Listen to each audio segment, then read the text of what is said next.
Hello students, welcome to PBM study.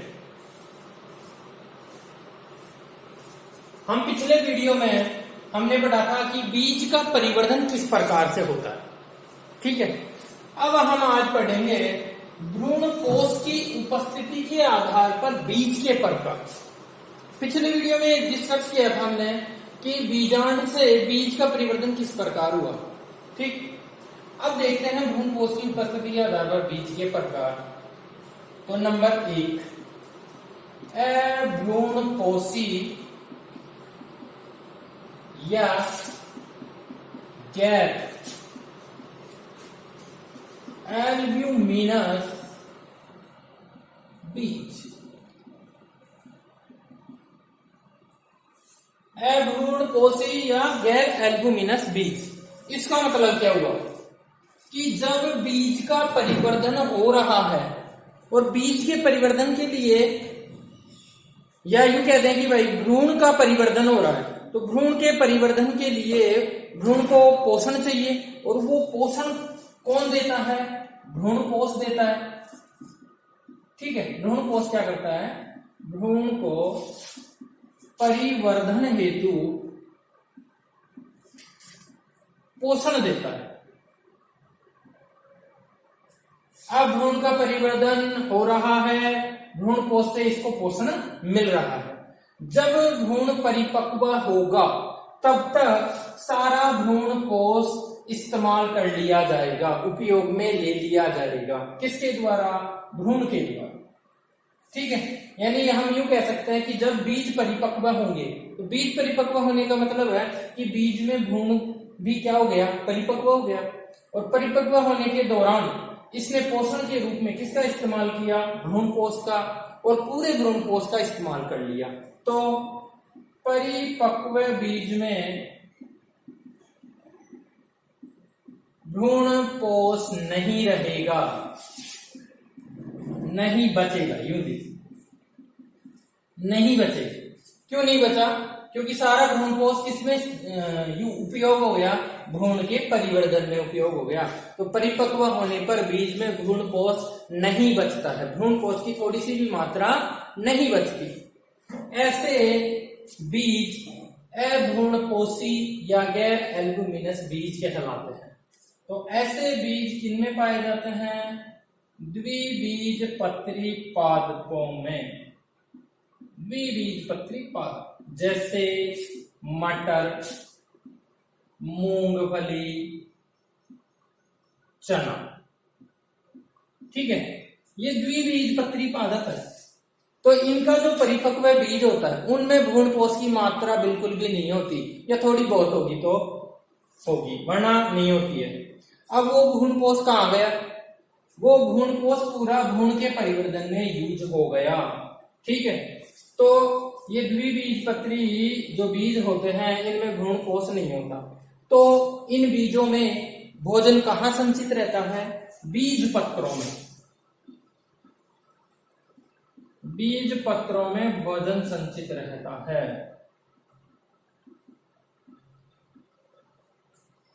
ठीक, जैसे चना है, तो चने में हमें पता है 2 बीज पत्र होते हैं, यानी 2 दाल होती है।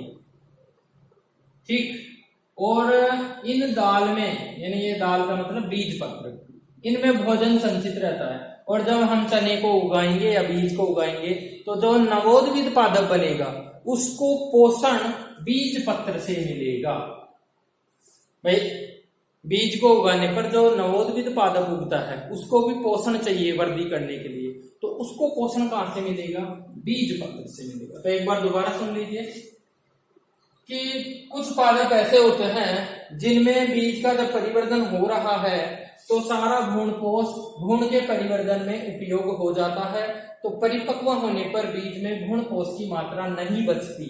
ऐसे बीज अभ्रूण कोशी या गैर एल्ब्यूमिनस बीज कहलाते हैं। और ऐसे बीज कौन से पादपों में पाए जाते हैं? द्विबीजपत्री पादप जैसे मटर, मूंगफली, चना। ये पहला टाइप हुआ। दूसरा क्या होगा? भ्रूण कोशी या एल्ब्यूमिनस बीज।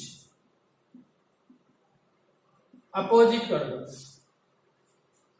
इनमें क्या होगा, इन बीजों में जब परिपक्व होगा बीज तो उसमें थोड़ी बहुत मात्रा भ्रूण कोश की बची रहेगी, यानी कि पूरा भ्रूण कोश भ्रूण के परिवर्धन में खर्च नहीं हुआ, थोड़ा बहुत बच गया। परिपक्व बीज हुआ तभी भी भ्रूण कोश बचा हुआ है, तो ऐसे बीज को क्या कहेंगे, भ्रूण कोशिका एल्बुमिनस बीज। ठीक है, यानी कि बीज जब परिपक्व हो जाएगा तब भी उसमें भ्रूण कोश की मात्रा उपस्थित रहेगी। इसका मतलब क्या हुआ कि जब भ्रूण का परिवर्धन हो रहा है तो पूरा भ्रूण कोश खर्च नहीं होगा, पूरा भ्रूण कोश का उपयोग नहीं किया जाएगा, तो परिपक्व बीज में भी भ्रूण कोश बचा रहेगा। ऐसे बीज भ्रूण कोशिका एल्बुमिनस बीज कहलाएंगे। इसका एग्जाम्पल है, एक बीज पत्री पादपों में ऐसे बीज पाए जाते हैं, जैसे मक्का, बाजरा आदि। ये एक बीज पत्री पादप है और इनके जो बीज होते हैं ना उनमें भ्रूण कोश उपस्थित रहता है, यानी कि भ्रूण के परिवर्धन में पूरा भ्रूण कोश खर्च नहीं होता, तो भ्रूण कोश बचा रहेगा तो भ्रूण कोशी, और अगर भ्रूण कोश पूरा खर्च हो जाएगा भ्रूण के परिवर्धन में तो वो कहलाएंगे अभ्रूण कोशी बीज। ठीक है, तो भ्रूण कोश की उपस्थिति के आधार पर हमने देखा कि बीज दो प्रकार के होते हैं। परिपक्व बीज में अगर भ्रूण कोश नहीं बचता है तो अभ्रूण कोशी, और बच जाता है तो भ्रूण कोशी। ये तो है बीज के प्रकार भ्रूण कोश की उपस्थिति के आधार पर। अब हम देखते हैं कि जब बीज का परिवर्धन होता है, बीज का परिवर्धन होता है तो बीजांड में क्या क्या परिवर्तन होते हैं। वैसे हम पहले पढ़ चुके हैं लेकिन फिर से एक बार और देख लेते हैं। बीज के परिवर्तन के समय बीजांड में परिवर्तन, तो सबसे पहले देखते हैं कि बीजांड वरंत का परिवर्तन किसमें हो गया, बीज वरंत में। ठीक,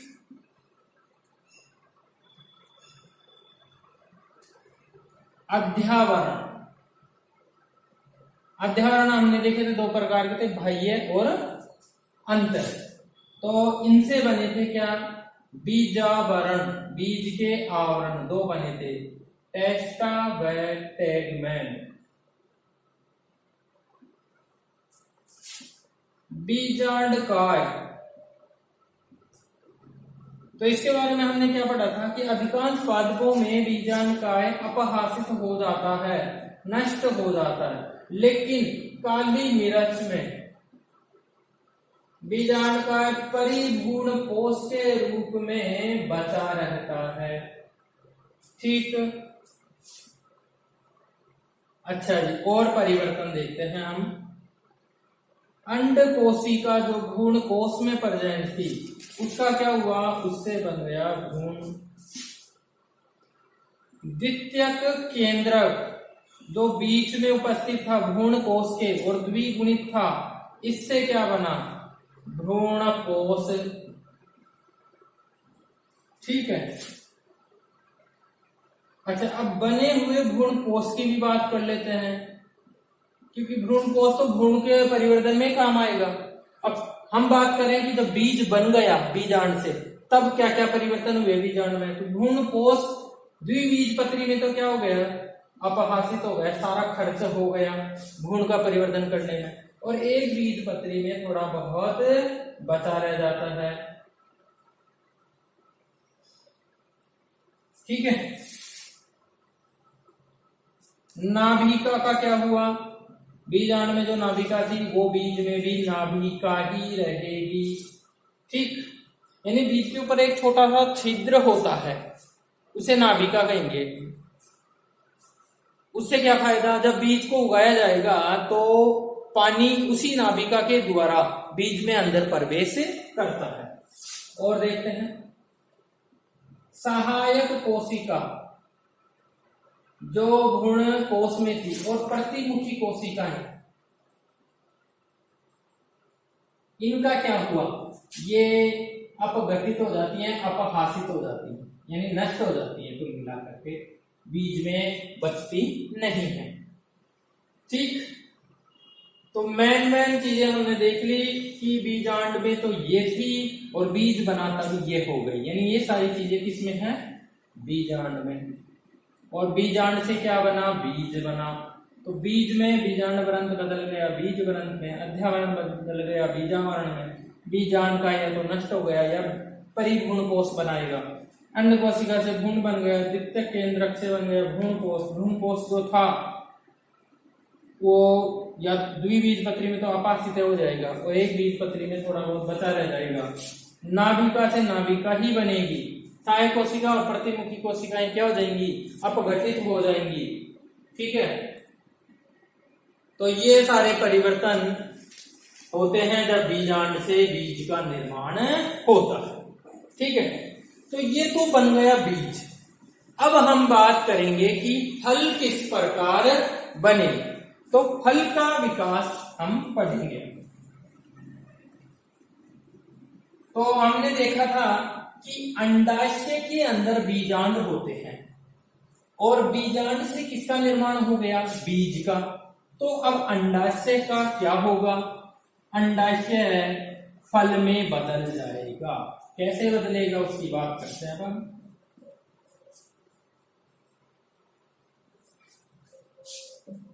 देखिए, मादा जनना यानी अंडक की संरचना इस प्रकार की थी और इसमें हमने देखा कि ये होता है क्या, अंडाशय। और अंडाशय में क्या उपस्थित था, बीजांड। और बीजांड से बन गया क्या, बीज बन गया। ठीक, थोड़ा बड़ा बना देते हैं, बीज। तो बीज में एक तो क्या उपस्थित है, भ्रूण, और इसके चारों तरफ क्या उपस्थित है, भ्रूण कोष। अगर बचा है तो, नहीं बचा है तो फिर नष्ट हो जाएगा। चारों तरफ क्या है, बीजावरण है। ठीक है, क्या है, बीजावरण। और अब अंडाशय, ये तो मतलब पूरा बीजांड बीज में बदल गया। अब अंडाशय का क्या होगा, अंडाशय फल में बदल जाएगा। किसमें बदल जाएगा, फल में। ये फल बन गया।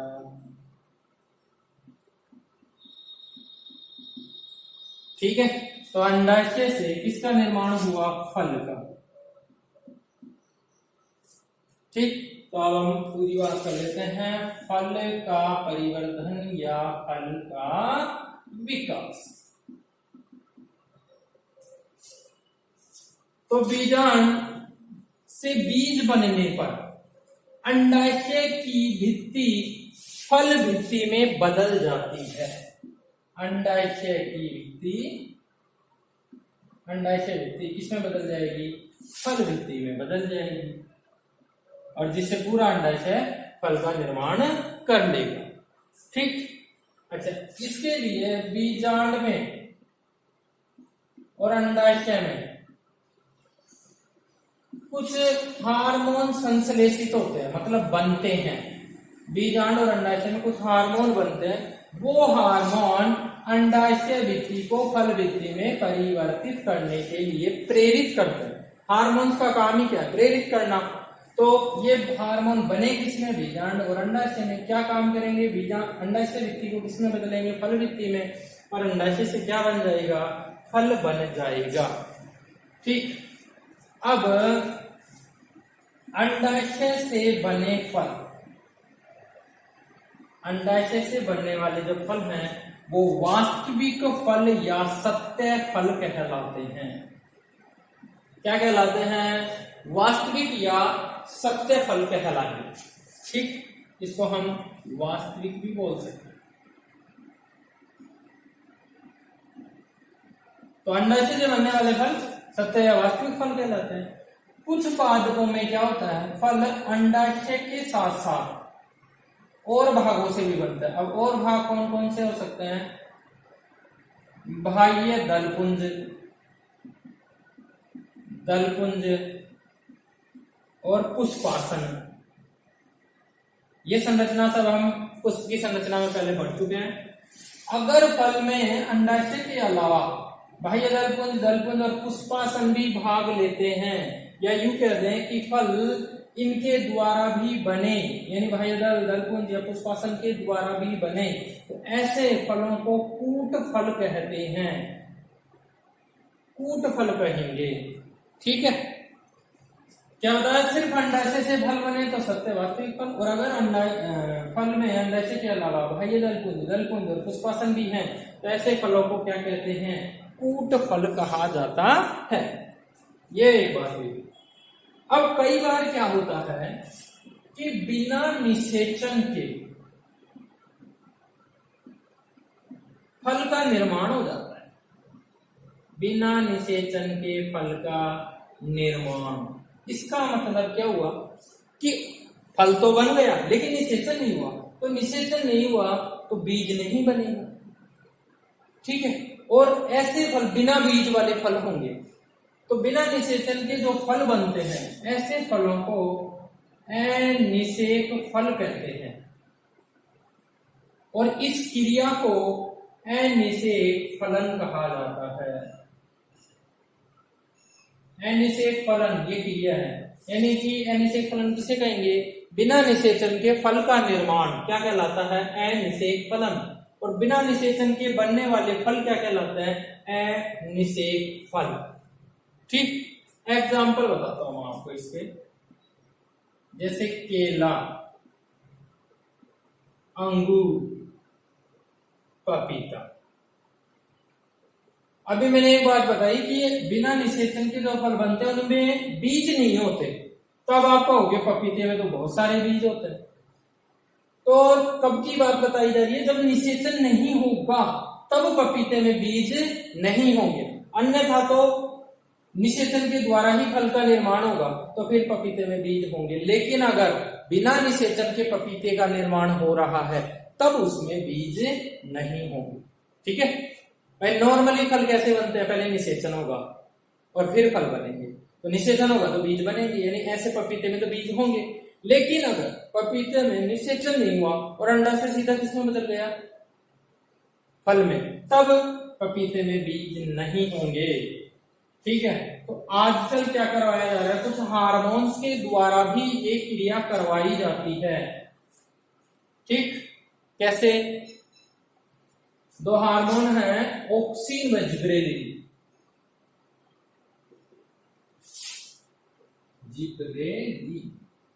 ये वर्दी हार्मोन है दोनों। वर्दी हार्मोन का मतलब है पादपों में वर्दी को प्रेरित करने का काम करते हैं। तो अगर इन हार्मोन्स को वर्ती कागर पर छिड़क दिया जाए, किस पर छिड़क दिया जाए, वर्ती कागर पर।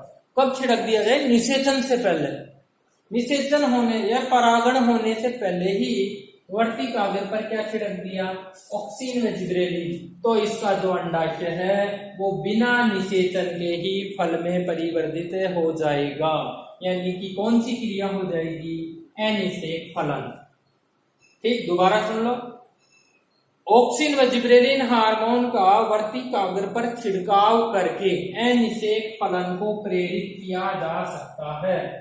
तो इन हार्मोनों को डालने से बिना निषेचन के ही फल बन जाएंगे। कौन से फल, अनिषेक फल, और इस क्रिया को क्या कहते हैं, अनिषेक फलन। लेकिन यहाँ पर हम इस क्रिया को प्रेरित करवा रहे हैं, जानबूझकर प्रेरित करवा रहे हैं। किसके द्वारा प्रेरित करवा रहे हैं, हार्मोन्स के द्वारा। तो ऐसे अनिषेक फलन को कहते हैं प्रेरित अनिषेक फलन। दोबारा रिपीट कर रहा हूं मैं, पूरी बात ध्यान से सुनिएगा।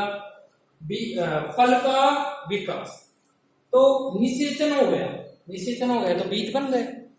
अब अंडाशय की भित्ति फल भित्ति में बदले, और अंडाशय की भित्ति को फल भित्ति में कौन बदलेंगे, बीजांड और अंडाशय में बनने वाले हार्मोन्स। तो अगर सिर्फ अंडाशय से फल बनता है तब तो उस फल को क्या कहेंगे, सत्य या वास्तविक फल। अगर फल अंडाशय के साथ साथ बाह्य दलपुंज, दलपुंज और पुष्पासन से भी बनता है तो ऐसे फलों को कूट फल कहा जाता है।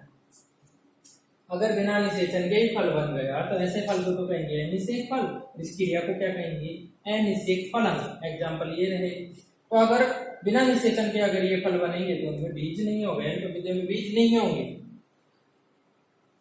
और ऑक्सिन व जिब्रेलिन हार्मोन का वर्तिकाग्र पर छिड़काव करके भी अनिषेक फलन को प्रेरित करवा सकते हैं।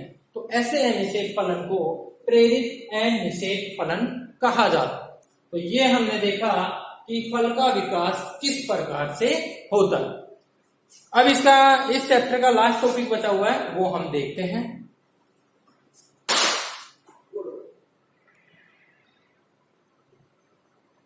तो ये हमने देखा फल का विकास। एक बात और बता देता हूं, कूट फल को आभासी फल भी कहते हैं, आभासी फल।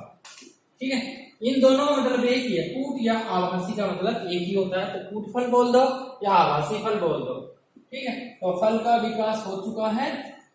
अब क्या करेंगे, फल को तो खा लेंगे और बीज को उगा देंगे तो नए पादप का निर्माण हो जाएगा। और यही हमारा मेन टॉपिक था। क्या, इस यूनिट का नाम ही क्या था, आवर्त बीजी पादपों में जनन। तो जनन का मतलब क्या होता है, संतान उत्पन्न होना। तो भाई पादपों की संतान कौन है, बीज। बीज को उगाएंगे तभी तो नए पादप उगेंगे। तो जो फल बना है उसको तो खा लेना है और बीज को क्या कर देना है, उगा देना है। तो उससे नए पादप यानी कि पादप की संतान का निर्माण हो जाएगा। लास्ट टॉपिक है इस चैप्टर का पीडी एकांतरण। इसका जिक्र पहले हो चुका है, फिर दोबारा पढ़ लेते हैं। आवर्त बीजी पादप, आवरण से युक्त बीज वाले पादप। इन पादपों में क्या होता है, दो पीढ़ियां पाई जाती हैं। पहली पीढ़ी होती है बीजाणुभिद, जिसको द्विगुणित पीढ़ी भी बोलते हैं। ये मुख्य पीढ़ी है आवर्त बीजी पादपों की और दीर्घजीवी होती है, लंबे समय तक यही रहती है। प्रधान पीढ़ी यही है। ठीक है, तो जो पादप हम देखते हैं वो बीजाणुभिद अवस्था में रहता है और लंबे समय तक इसी अवस्था में रहता है। और ये प्रधान पीढ़ी होती है आवर्त बीजी पादपों की, मुख्य पीढ़ी होती है। तो ये जो बीजाणुभिद पादप है, जो द्विगुणित है, ये जड़ तना पत्ती में विभेदित रहता है। ठीक, इसमें विभेदित रहता है जड़ तना पत्ती में। अब क्या होगा, पहले इसमें कायिक वृद्धि होगी। पहले क्या होगी, कायिक वृद्धि। कायिक वृद्धि का मतलब क्या है कि इसके लंबाई में, मोटाई में अच्छे से वृद्धि होगी, जड़ तना पत्ती अच्छे से बन जाएंगे, ये मैच्योर हो जाएगा। उसके बाद इसमें जनन अवस्था आएगी, या ये कहते हैं इनमें जनन वृद्धि होगी या जनन अवस्था आएगी। कैसे आएगी, इस पर लगेंगे पुष्प। क्या लगेंगे, पुष्प लगेंगे। और पुष्प पादप का क्या होता है, जनन अंग होता है, जो हम पूरी बात पढ़ चुके हैं। इसमें एक तो लगेंगे पुंकेसर यानी कि नरजन्नांग, एक इसमें बनेंगे अंडक जिसके समूह को जायांग कहते हैं, ये हो गया मादा जन्नांग। इसके पराग कोश में बनेंगे क्या, पराग कण। पराग कण से क्या बनेंगे, नर युग्मक। और नर युग्मक वाली संरचना को क्या कहते हैं, नर युग्मकोद्भिद। इस तरफ आ जाओ, इस तरफ क्या हुआ कि भाई अंडाशय, अंडाशय में क्या है, बीजांड। बीजांड की पूरी बात बता देते हैं। बीजांड में पहले अर्धसूत्री विभाजन के द्वारा क्या बनेंगे, गुरु बीजाणु। ठीक, इस तरफ भी अर्धसूत्री विभाजन होगा। ठीक, कौन सी कोशिका में, परागकण में जो जनन कोशिका, इससे पहले ही हो जाता है अर्धसूत्री विभाजन। परागकण ही किसके द्वारा बनते हैं, अर्धसूत्री विभाजन के द्वारा बनते हैं। फिर परागकण में दो कोशिकाएं बनी थी, पहले पिछले वीडियो देखे हो, कायिक कोशिका और दूसरी बनी थी जनन कोशिका। और जनन कोशिका में विभाजन से क्या बनते हैं, नरयुग्मक। नरयुग्मक वाली संरचना को क्या कहते हैं, नरयुग्मकोद्भिद। इस तरफ अंडाशय में बीजांड, बीजांड में अर्धसूत्री विभाजन के द्वारा क्या बने, गुरु बीजाणु। चार बनते हैं, चार में से एक गुरु बीजाणु क्या बनाता है, भ्रूण कोश। भ्रूण कोश में क्या उपस्थित होते हैं? अंडकोशिका। अंडकोशिका मतलब मादा युग्मक, और मादा युग्मक वाली संरचना को क्या कहते हैं? मादा युग्मकोद्भिद। और जब ये संरचनाएं बन जाती है नर युग्मकोद्भिद और मादा युग्मकोद्भिद, तो दूसरी पीढ़ी आ जाती है पादप की। कौन सी पीढ़ी? युग्मकोद्भिद, जो कैसी होती है? अगुणित, क्योंकि नर युग्मक भी अगुणित होता है और मादा युग्मक भी अगुणित होता है। तो इस पीढ़ी को यानी युग्मकोद्भिद पीढ़ी भी कैसी होगी? अगुणित होगी। ठीक है, तो दूसरी पीढ़ी कैसी हुई? का नाम क्या है? युग्मकोद्भिद। ये कैसी होती है? अल्पजीवी, थोड़े समय के लिए रहती है। क्यों? क्योंकि नर युग्मक मादा युग्मक के साथ यानी अंडकोशिका के साथ मिलकर क्या बना लेते हैं? युग्मनज बना लेते हैं, और युग्मनज बनते ही फिर से बीजाणुद्भिद पीढ़ी स्टार्ट हो जाती है। ठीक, तो युग्मकोद्भिद पीढ़ी अल्पजीवी होती है। ठीक, और पोषण के लिए किस पर डिपेंड करती है? किस पर आश्रित होती है? बीजाणुद्भिद पीढ़ी पर आश्रित होती है। ठीक है, तो इसको एक बार मैं दोबारा शॉर्ट में समझा देता हूं आपको कि भाई बीजाणुद्भिद पीढ़ी है। ठीक, इस पे लगे पुष्प, पुष्प में बने नर युग्मक और बने मादा युग्मक। तो जब ये दोनों बने हैं तो दूसरी पीढ़ी आ गई। कौन सी? युग्मकोद्भिद। थोड़े से समय के लिए अगुणित होगी। थोड़े समय के लिए क्यों होगी? क्योंकि कुछ ही समय में नर युग्मक मादा युग्मक में संलयन हो गया और क्या बन गया? युग्मनज, जो कैसा होता है? 2n। 2n का मतलब फिर से कौन सी पीढ़ी आ गई? बीजाणुद्भिद। तो युग्मनज को बीजाणुद्भिद की प्रथम कोशिका कहा जाता है। ठीक है, इसी बीजाणुद्भिद पीढ़ी की प्रथम कोशिका किसे कहा जाता है? युग्मनज को, क्योंकि युग्मनज से बन जाएगा भ्रूण, ये बीज, बीज को उगाएंगे फिर से नए पादप का क्या हो जाएगा? निर्माण। तो हमने देखा कि मुख्य पीढ़ी बीजाणुद्भिद लंबे समय तक रहती है, मुख्य पीढ़ी है, प्रधान पीढ़ी है, जड़ तनापत्ति में विभेदित रहती है। युग्मकोद्भिद पीढ़ी नर युग्मक मादा युग्मक बनते हैं, प्रवाहेगी, अल्पजीवी होगी और इस पर आश्रित रहेगी पोषण के लिए। ठीक, तो अब हम इस बीज को उगाएंगे, फिर से पादप बनेगा, फिर उसमें युग्मक बनेंगे। यानी कि ये दोनों पीढ़ियां जो हैं एक के बाद एक आती रहती हैं। 2n से n, फिर n से 2n, फिर 2n से n, इस प्रकार एक पीढ़ी के बाद दूसरी पीढ़ी बार बार आती रहती है। इसी को कहते हैं पीढ़ी एकांतरण, यानी कि पीढ़ियों का एकांतर क्रम में आना, एक के बाद एक आना। तो बीजाणुद्भिद, फिर आएगी युग्मकोद्भिद, फिर बीजाणुद्भिद, फिर युग्मकोद्भिद। ऐसा कई पीढ़ियों तक यानी कई पादपों की पीढ़ियों तक चलता रहता है। तो एक पीढ़ी बाद दूसरी पीढ़ी का आना क्या कहलाता है? पीढ़ी एकांतरण। तो ऐसे टॉपिक के साथ हमारा ये चैप्टर नंबर 3 कंप्लीट हो गया है। नेक्स्ट वीडियो में नेक्स्ट चैप्टर स्टार्ट करेंगे। धन्यवाद।